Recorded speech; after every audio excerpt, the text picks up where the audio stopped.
One of the previous lives of the Buddha Śākyamuni was a life of a rishi, a wise man, according to the treatise of Great Virtue of Wisdom, the Mahāprajñāpāramitāśāstra, written by Nāgārjuna, a famous Mahayana author and theologian, if I could say at least thinker. The story attached to this rishi is somehow heartwarming, but what interests me is the man's name. Śaṅkhācārya was meditating and practicing ānāpāna, an active control of breath. Since he was holding his breath, his body didn't give the appearance of a living animal, so a bird mistook him for a piece of wood or a tree and placed her eggs in the knot of his headdress, which was tied on in the shape of a shell.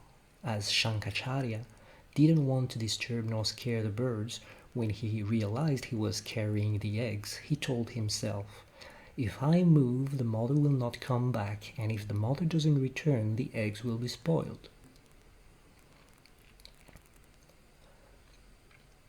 Then he decided to stay in his position and return to his contemplation until the moment the birds were able to fly away by themselves. The rishi's name, Śaṅkhācārya, is a compound of two words in Sanskrit, while the second part, acharya, means teacher or spiritual master and has no specific equivalent in indo-european languages that I personally know.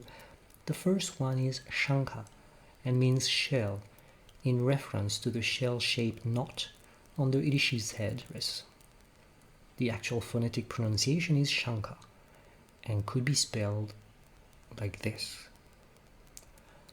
As we know that the sh sound in Sanskrit and k sound in some European languages such as Greek or Latin are two different executions of the same original sound, especially in the beginning of a word, we can assume that the Greek word konchos and the Latin word concha, both meaning shell as well, are not only cognates but the same lexeme that evolved separately.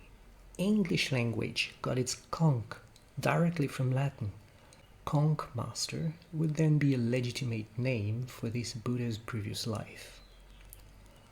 On the Silk Road, near Tumshuk, next to the Tarim Basin, Paul Pelliot discovered in 1906 sculptures from a monastery among which the following elements refer to Śaṅkhācārya. These artifacts can be seen in the Musée national des arts asiatiques, the Guimet Museum in Paris. The bird's nest can be clearly seen on the top of the character's head.